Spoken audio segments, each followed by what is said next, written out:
Welcome to Tochi Stories. Please don't forget to like, subscribe, and turn on post notification because it will mean the whole world to me. Now let's get right into the story. Brace yourself. Daniel sat on the cold steel bench inside his prison cell, his hands clenched into fists so tight that the veins on his forearms bulged with rage.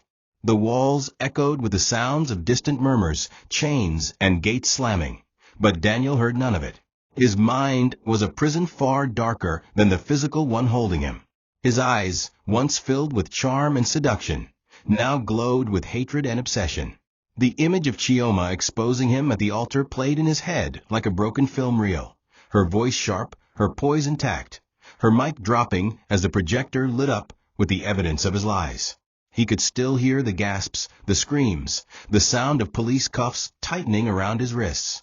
She humiliated him, reduced him, stripped him of the illusion of power he had carefully crafted. And worse, she walked away without looking back. That wound wasn't physical. It was something far deeper, something that only revenge could heal. In his mind, the plan began to take shape, not as a sudden burst of rage, but a calculated strategy. He wasn't going to fight her with fists or bullets. No, Chioma's weakness wasn't her wealth or her company. It was her heart, her relentless need to believe that people could change, her incurable kindness. That had always been her flaw. He chuckled bitterly, remembering how easily he'd gotten through to her the first time, with fake promises, a rehearsed smile, and carefully planned gestures. But this time, he wouldn't use himself. He needed someone else, someone with no link to him, someone she would never suspect. That was when one name surfaced like a shadow from his past: Prosper. A friend, loyal but morally bankrupt. A man who could charm the skin off a snake if the price was right. Prosper was everything Daniel needed: smart, persuasive, and patient enough to weave a new web of deceit. That night, under the dim prison lights, Daniel scribbled Prosper's number on a torn piece of paper and handed it discreetly to another inmate with outside connections. His instructions were simple. Tell him the game isn't over. It's only just begun. His lips curled into a twisted grin. His eyes glistened with a madness that no sentence could tame. Daniel wasn't planning just to ruin Chioma's business. No, that would be too easy. His plan was to dismantle her emotionally, mentally, and financially until there was nothing left but dust. And then he would decide whether she deserved to keep her life. Prison walls could hold his body, but not his obsession, not his vow, not the promise he made to himself in that cell. She will pay. Slowly, painfully, and beautifully.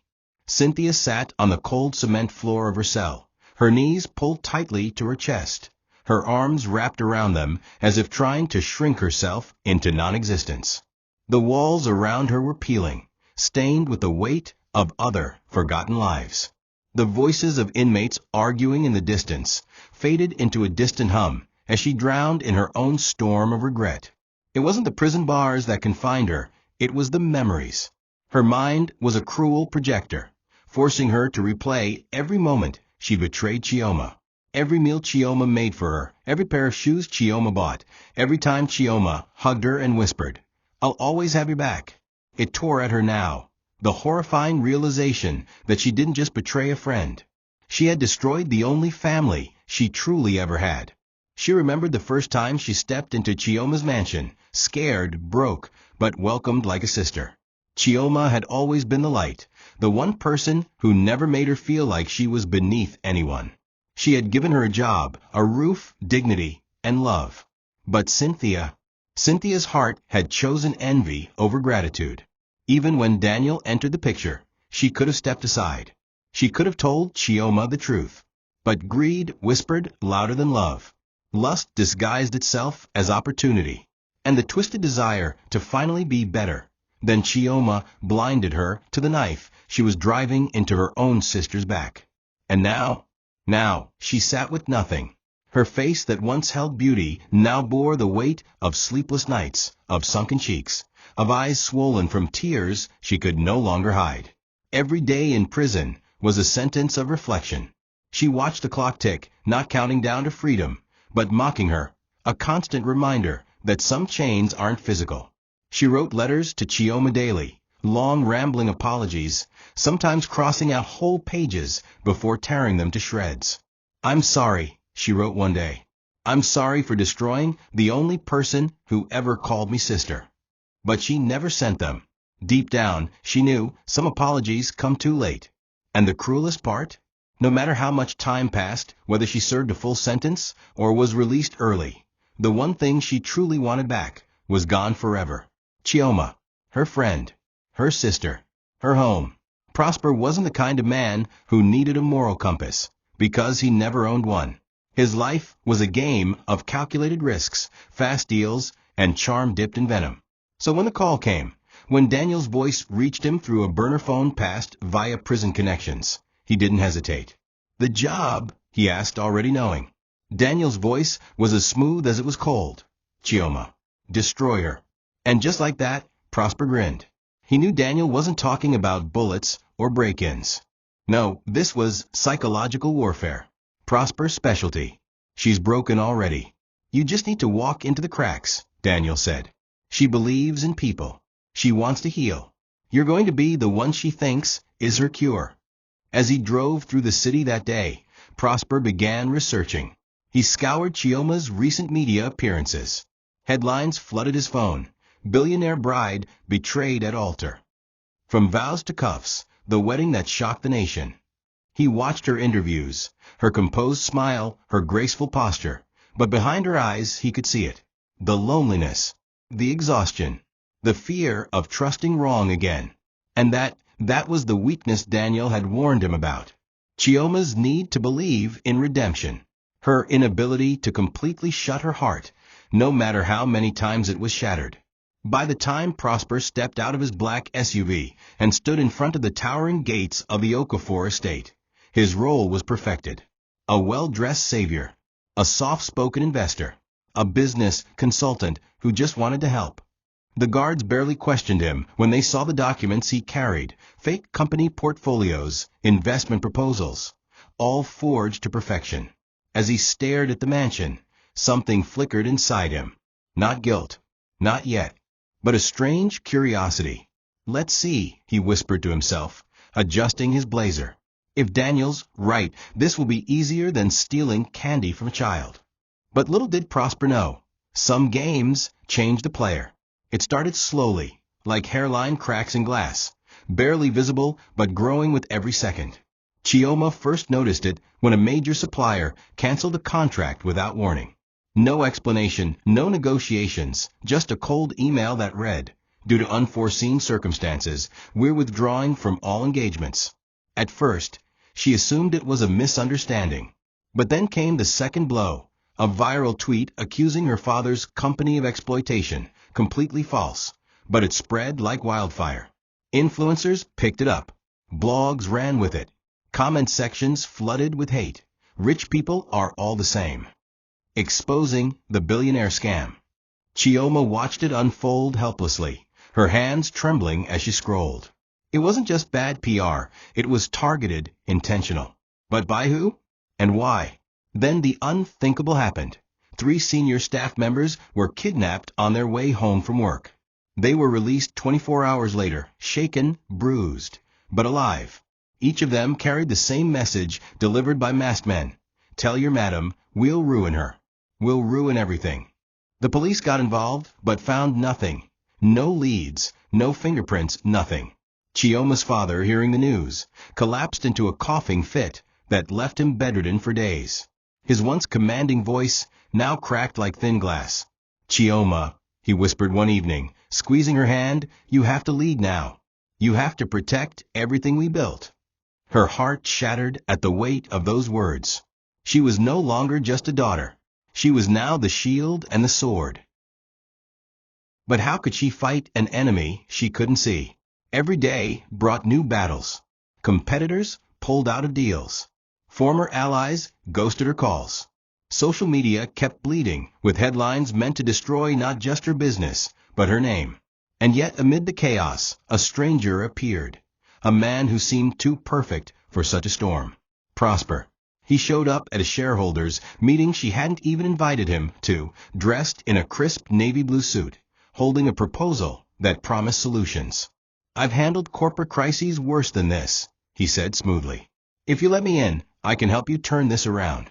Chioma, worn thin, torn between her instinct to trust and her fear of being betrayed again, didn't know what scared her more, the storm outside or the hand reaching out to her from inside it. Chief Ibube had always been a man of presence, tall, broad-shouldered, and filled with the kind of wisdom that made boardrooms silent when he spoke. But now, lying frail in his hospital bed, he looked like a shadow of that man. His skin had grown pale, and his once sharp eyes now flickered with fatigue. The doctors said the effects of the poisoning had caused irreversible internal damage. His organs, though stable, were weak. He's not dying, they assured Chioma, but he's not fully living either. Chioma sat by his bedside, fingers laced with his, blinking back tears that threatened to drown her. I should have protected you better, she whispered. Her father squeezed her hand weakly, a faint smile tugging at his lips. No, you did. You exposed them. You saved me. But deep down, she felt like she was losing him piece by piece. Outside the hospital walls, the world spun faster. Chioma had to split herself in two, one half as a grieving daughter, the other as a CEO fighting to keep the family legacy afloat. Her days blurred into meetings, crisis control, and endless damage management. But even as the fire burned hotter, Prosper remained constant. He began showing up more, offering advice, suggesting PR strategies, recommending financial restructures.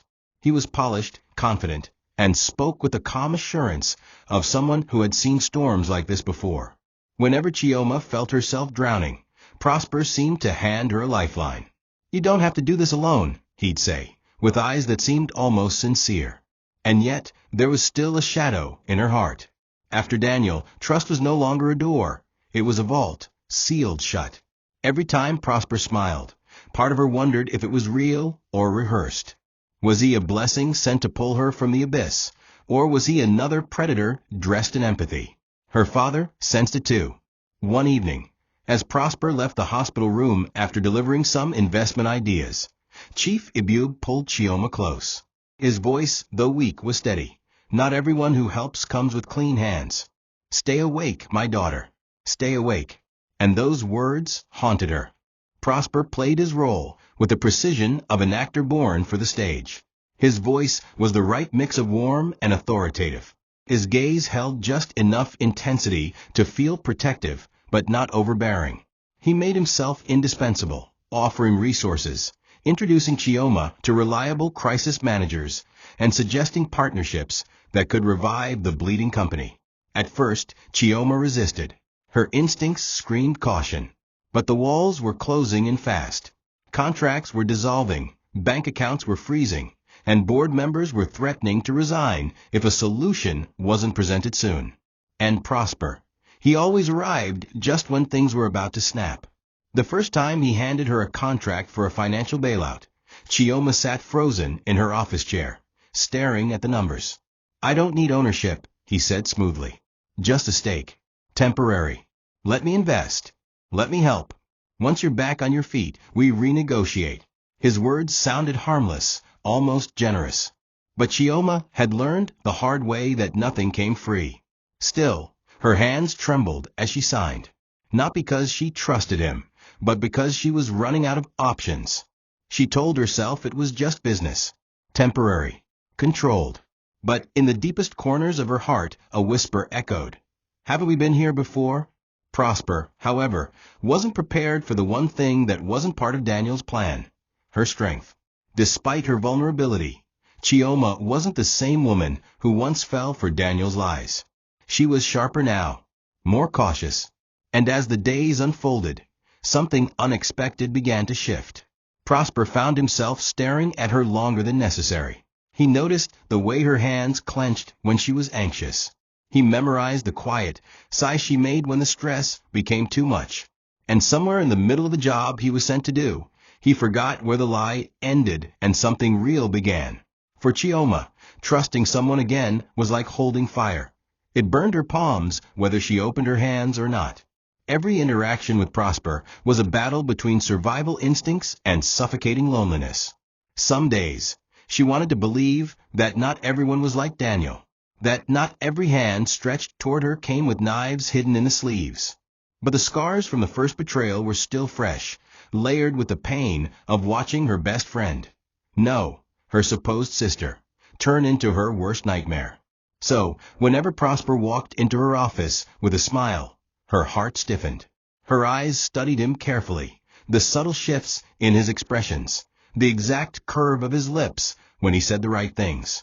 Was it real? Or was this another beautifully dressed lie waiting to tear her apart? But even a wounded heart needs air.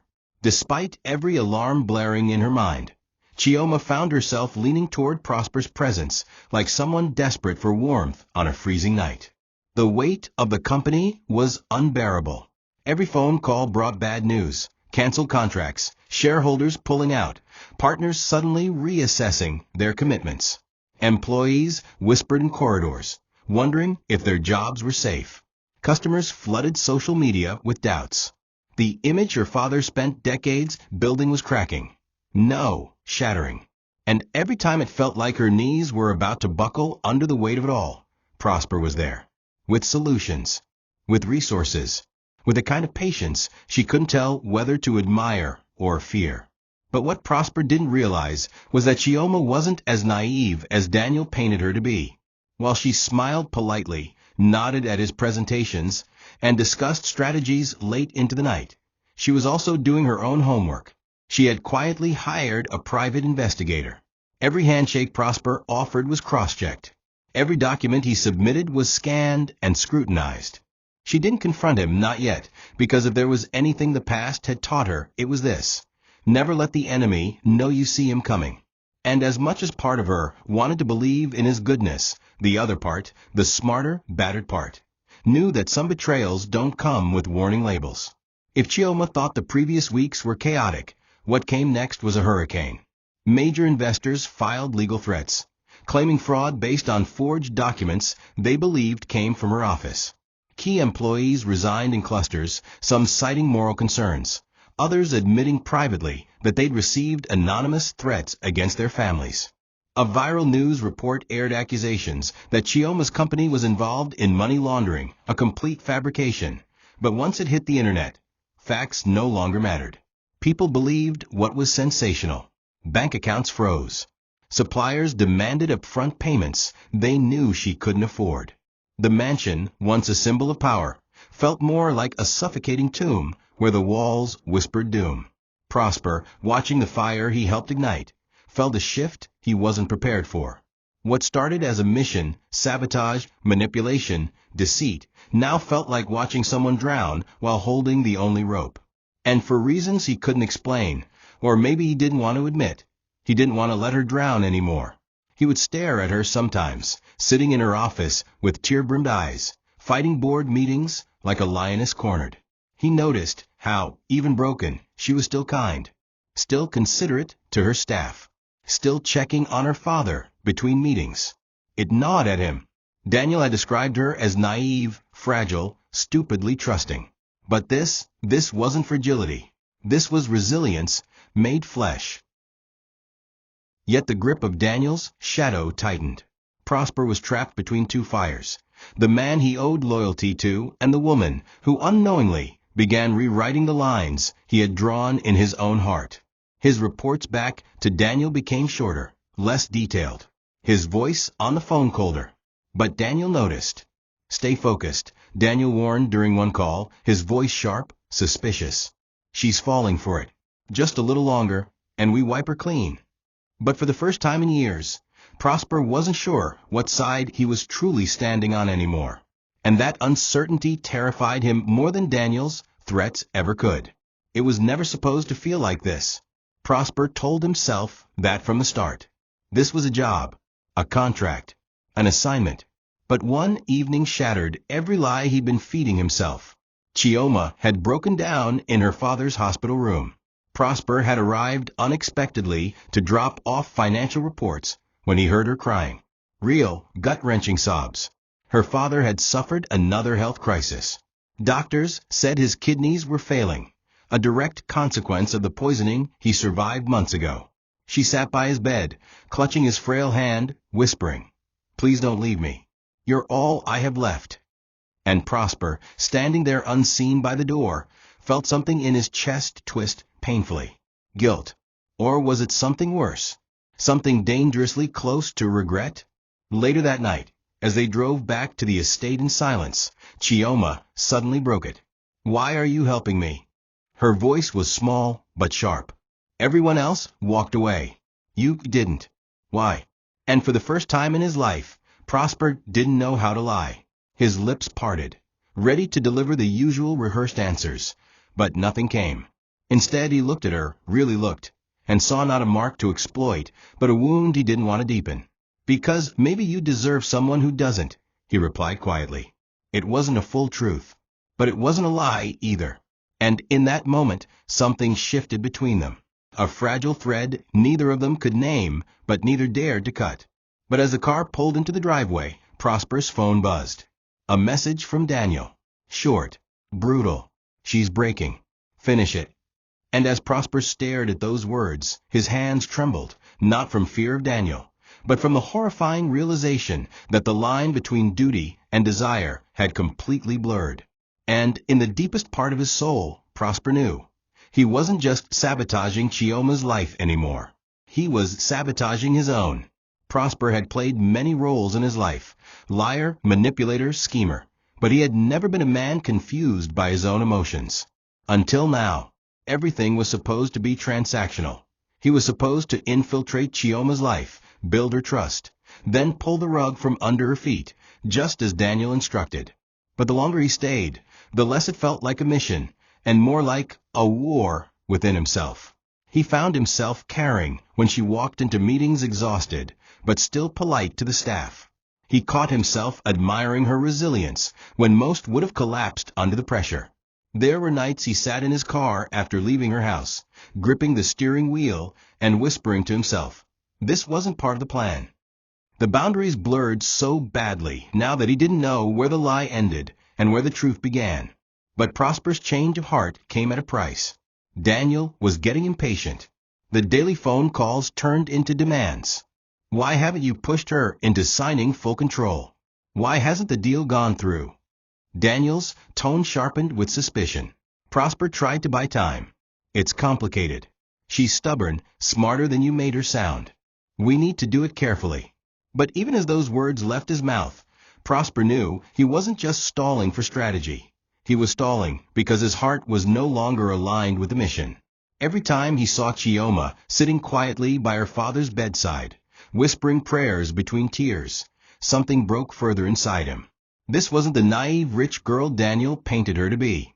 This was a warrior, fighting battles no one saw. And yet, Prosper still hadn't told her the truth. He couldn't. How could he look her in the eyes, the same eyes that now held a flicker of trust for him, and confess that he was the architect of her collapse? That the man she leaned on, the man who promised to help her rebuild, was the same man sent to dismantle her life from the inside? The guilt grew heavier each day, sitting on his chest like a stone. But so did the fear.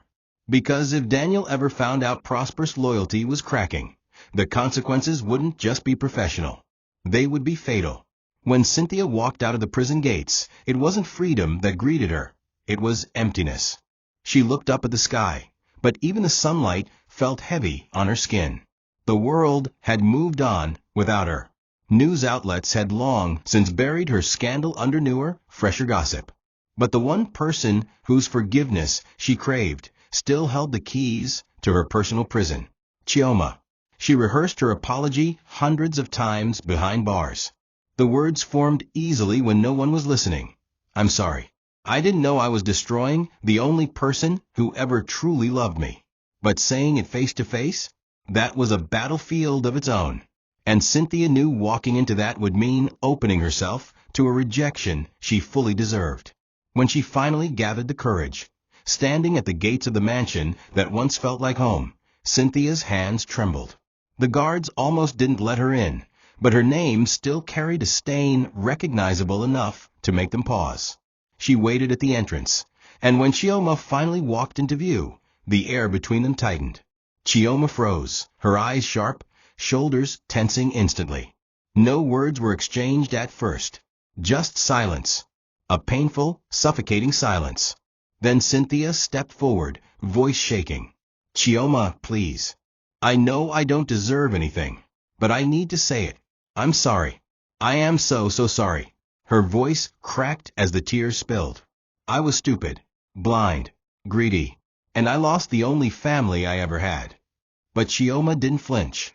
Her arms crossed tightly, her face emotionless, as she replied, You tried to kill my father, Cynthia. And you helped destroy me. You think sorry fixes that? Cynthia sobbed, falling to her knees. I don't want anything. Not your forgiveness. Not money. Nothing. I just wanted you to know. I regret it. Every single second of it. Chioma's voice remained cold but steady. Regret doesn't heal scars. It only reminds you why they exist. Then she turned, walking away, without looking back. Cynthia remained on the floor broken, staring at the ground as the gates slowly closed her out once more, not just from the mansion, but from the life she had willingly set on fire. Back in his prison cell, Daniel's rage had evolved beyond rational thought. Watching Prosper's updates slow down, seeing the manipulation drag longer than expected, something shifted in Daniel's mind. Sabotaging the company was no longer enough. Watching her struggle wasn't satisfying anymore. No, now he wanted her destroyed in every sense of the word. If I can't own her, no one will, he hissed into the phone late at night. His mind concocted a plan more sinister than before. Not just financial ruin. Not just emotional collapse. Physical elimination. Daniel began coordinating a kidnap plot. A brutal, final act that would leave Chioma and her father broken, erased. Daniel's voice on the burner phone was filled with venom. It's time. Kidnap her. Kidnap the old man too. And this time, there's no letting go. You know what to do. The men on the other end of the call agreed, without hesitation. They were paid well. Desperation and blood money made the world spin faster for men like them. But what Daniel didn't realize, or maybe refused to believe, was that the very man he trusted to open the gates of Chioma's heart was now a gatekeeper, fighting whether to shut him out completely. Meanwhile, Prosper sat in his apartment, staring at the latest instructions Daniel had sent him. His hands trembled, not out of fear for himself, but for Chioma. The thought of her being harmed, physically harmed, twisted something deep inside him. A line that hadn't fully broken before now shattered. He was in too deep. No longer just an informant. No longer just a puppet. But now, a man torn between the life he knew and the woman he never expected to care for. And yet, his silence was a danger on its own. Because the clock was ticking. And Daniel's darkness was already on its way. Chioma paced back and forth in her office, the weight of her father's worsening health, the company's crumbling state, and her own exhaustion strangling every ounce of peace left inside her. Her phone had been ringing nonstop, lawyers, board members, journalists demanding statements about the chaos. But none of those calls shook her as much as the anonymous text she had received that morning. Watch your back. Some storms don't warn before they destroy. For the first time since this nightmare started, her instincts screamed louder than her logic. And when instincts scream, Chioma had learned the hard way. You listen. Against every fiber of her pride, she made a decision that shocked even herself. She dialed a number she swore she would never call again. Cynthia. When Cynthia answered, her voice was soft, fragile, like someone who'd been underwater for far too long. Chioma didn't bother with pleasantries. Listen carefully. Daniel is planning something worse. I don't know the full details, but it's bad. Stay away from him. Whatever you've been trying to fix with him, don't. He's past repair. For a moment, there was silence on the line. Then Cynthia's laugh, broken, bitter. Oh, now you want to warn me? Her voice trembled between anger and heartbreak. The same Chioma who looked me in the face and told me I was dead to her? Why should I believe you now? The words cut deep, even for Chioma, but pride wasn't a luxury today. Believe me or don't. Just know when the house burns this time, you'll be inside too. But Cynthia, as much as her heart screamed to trust Chioma again, couldn't silence the voice that reminded her of all the bridges she had burned. Bitterness outweighed reason. You think you're the only one hurt, she snapped. I lost everything too. Maybe we all deserve what's coming. And with that, she hung up. Chioma stared at her phone, her hands trembling, realizing the cruel irony of their lives. Betrayal had become a language both of them spoke so fluently that even truth now sounded like a lie. What neither of them realized was that while they fought over broken trust, the shadows Daniel had sent were already circling and time was running out. The night was darker than usual. Clouds swallowed the moon, and the Okafor mansion sat under silence, too deep to be natural. Prosper stood by the window in his apartment, gripping his phone, reading Daniel's final message over and over. It happens tonight. Both of them. Get it done.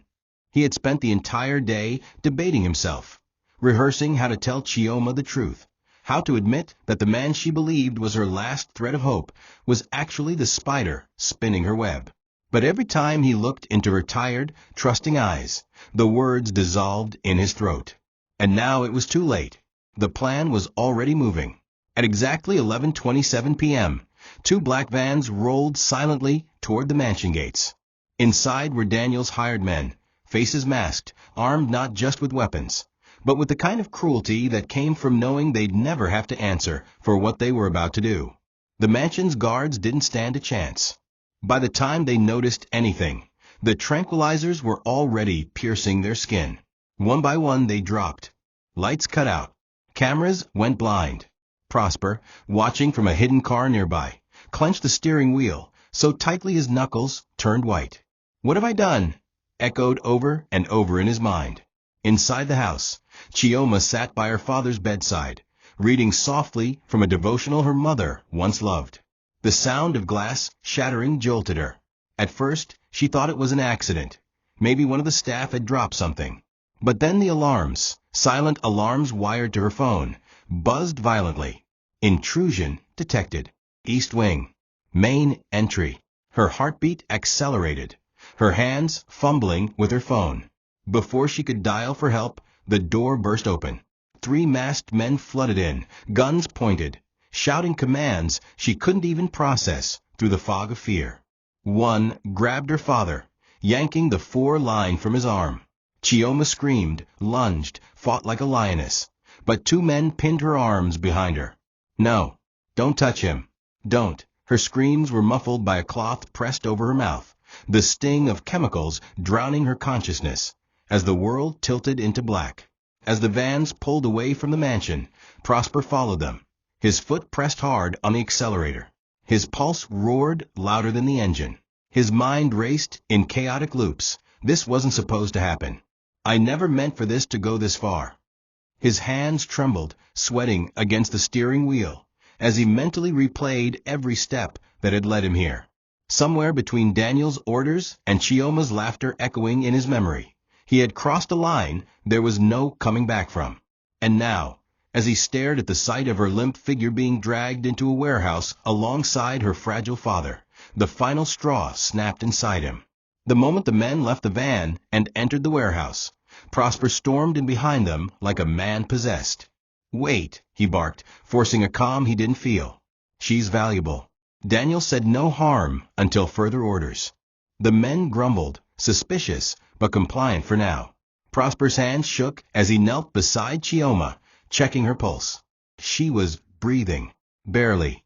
Her father was worse, pale, gasping, confused, and terrified.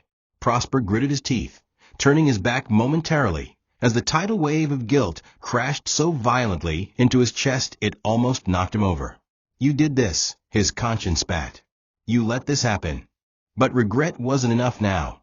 Words wouldn't fix this. There was only action left. Only redemption or damnation. Prosper knew the clock was ticking. If he didn't act soon, Daniel's next order wouldn't be negotiation. It would be elimination. Prosper's hands clenched into fists. His eyes scanned the warehouse, calculating exits, weapons, weaknesses. "Not like this," he whispered to himself. "I won't let it end like this." And at that moment, a decision rooted not in greed, not in manipulation, but in something terrifyingly real took form. He was done being the villain. Whether he died, trying or not, Chioma was getting out of this. Tonight. The cold concrete floor pressed against Chioma's cheek as her eyes fluttered open, heavy and stinging. At first, everything was a blur. Her surroundings, the muffled voices, the dull throb at the back of her skull. But as her vision sharpened, reality slammed into her like a freight train. Her father lay barely conscious a few feet away, curled on the floor, his breathing shallow and uneven. Panic surged through her, twisting her chest, but before her scream could break free, a shadow blocked her view. Prosper. But there was something different about his face now. Gone was the charming mask, the rehearsed confidence. What remained was something raw, something fractured. Chioma tried to move, but her wrists were tied tightly behind her back. She flinched as Prosper knelt beside her, reaching out as if to comfort her, but hesitating halfway, as if realizing he no longer had the right. His lips parted, trembling slightly.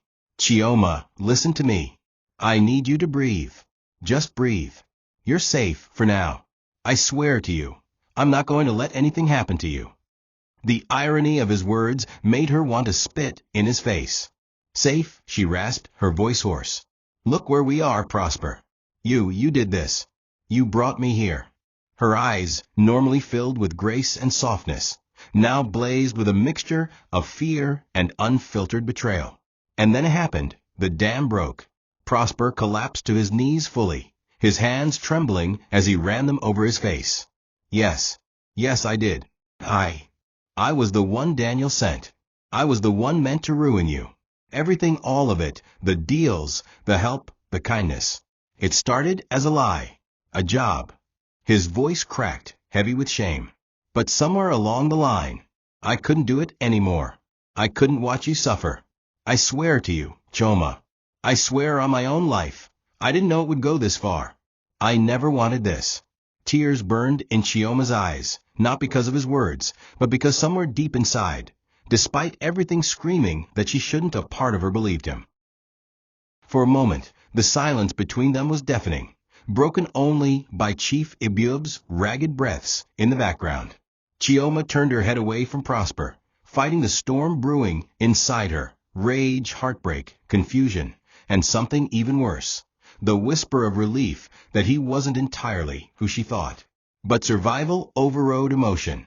If you mean it, if you truly mean to fix this, you'll untie me right now, she said sharply. Her voice wasn't a plea. It was a command. Prosper hesitated only a second before pulling out his knife, slicing through the rough rope with shaking hands. Chioma instantly crawled toward her father, checking his pulse, gently cradling his frail hand. You stay alive, Daddy, please.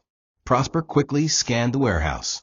2 of Daniel's men were still stationed near the exit, arguing about payment. Another sat near the far wall, scrolling his phone lazily. Prosper turned back to Chioma. There's a door on the far end. It's usually locked from the outside, but I know the code. If we can distract the guards, we can slip through before they notice. Chioma nodded tightly, wiping tears from her face. Then do it. You brought me into this. Now get me out. In that moment, Chioma wasn't the broken bride who had once been left at the altar. She wasn't the helpless daughter of a poisoned father. She was fire reborn. Prosper took a deep breath, his pulse pounding so hard it made his vision blur. Then, in a sudden burst of movement, he grabbed a metal pole leaning against the crates and swung it into the back of the nearest guard's skull. The man crumpled instantly. The other 2 jolted up, shouting, scrambling for weapons. But Prosper was faster. Chioma, without thinking, grabbed a broken piece of wood from the floor and slammed it into the knee of the second man as he lunged toward Prosper. He collapsed screaming. Prosper tackled the third man with a ferocity that surprised even himself, knocking him out cold. Breathing heavily, Prosper turned to Chioma, blood staining his sleeves. Move. Now. The sun was just beginning to rise as the police convoy pulled up to the crumbling hideout, lights flashing, tires kicking up dust in the morning glow. Prosper had made the call as soon as they escaped the perimeter, sending the location, the evidence, everything he had gathered from months of being Daniel's inside man. For Daniel, it was a morning like any other. He sipped coffee in the small apartment he used as his outside hideout, smug, satisfied.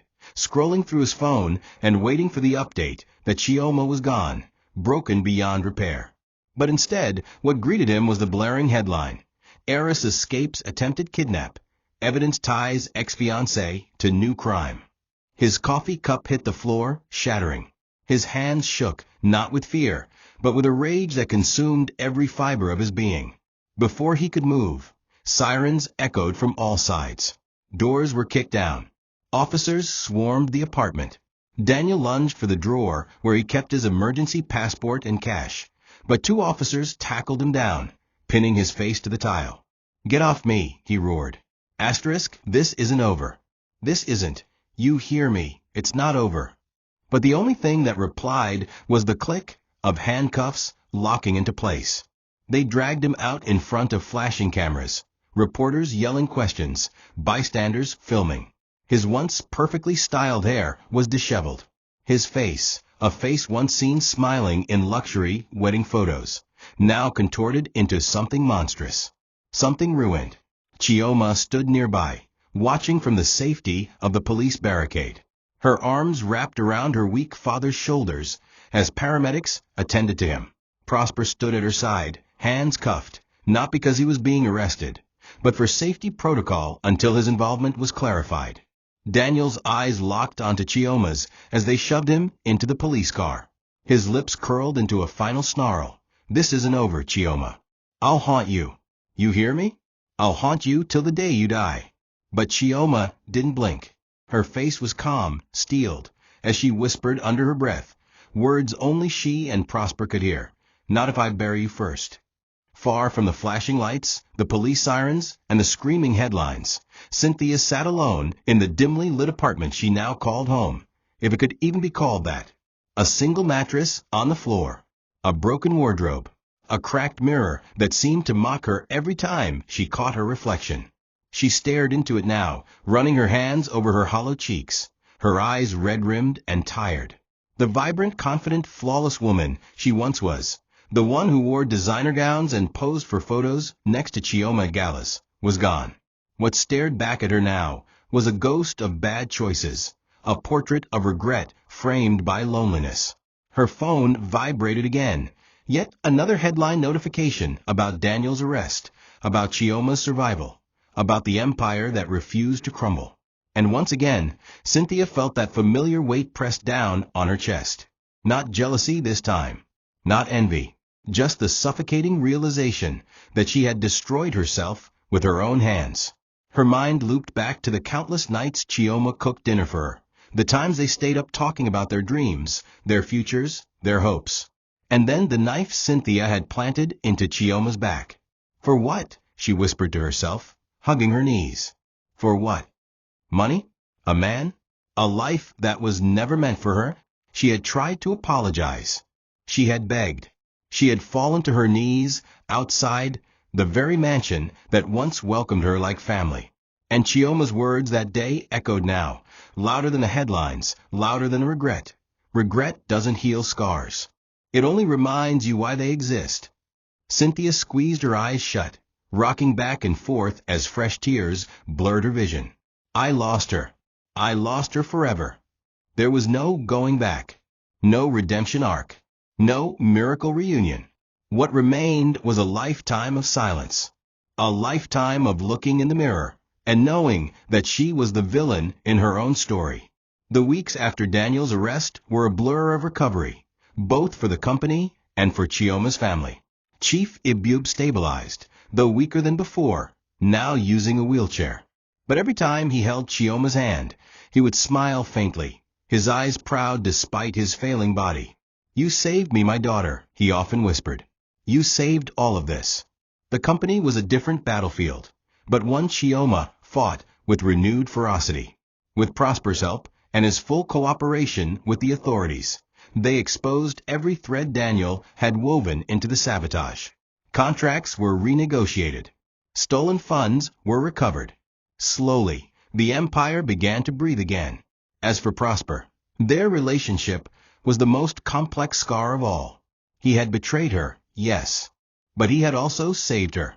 He had been her destruction and her shield. They stood on opposite sides of the same war, only to end up as unexpected allies. And though he hoped, in some hidden corner of his heart, that they could be more, Chioma made it clear with gentle firmness. Some scars, Prosper, they don't heal the way others do. I forgive you, but I can't love you. Not that way. Not now. Maybe not ever. He nodded, accepting it, not because it was what he wanted, but because it was what she needed to survive. And if being her friend, her protector, was all he would ever be, then he would hold that role like it was gold. Chioma never remarried. She never sought love again. And not because she was bitter, but because she had learned that not every woman needs to end her story in someone's arms. Sometimes surviving is the victory. Sometimes standing on your own 2 feet, with the ruins of yesterday behind you and the rising sun ahead, is the greatest triumph of all. On the day her father's company returned to full strength, she stood before the mirror, tracing her own reflection, the same mirror she once used to check her makeup before that doomed wedding. You chose yourself, she whispered to the woman in the glass. And that is the vow no one will ever break. And as the wind stirred the curtains, the past faded, not forgiven, not forgotten, but no longer holding her hostage. Broken heart ending message. She never marries. She never forgets. But she rises, stronger, wiser, unbreakable. Not every scar fades. But every scar teaches you that survival is its own kind of victory. Thank you for watching this video. What did you learn from this story? Drop it in the comments. Please make sure you like, comment, and subscribe to my YouTube channel Tochi Stories for more.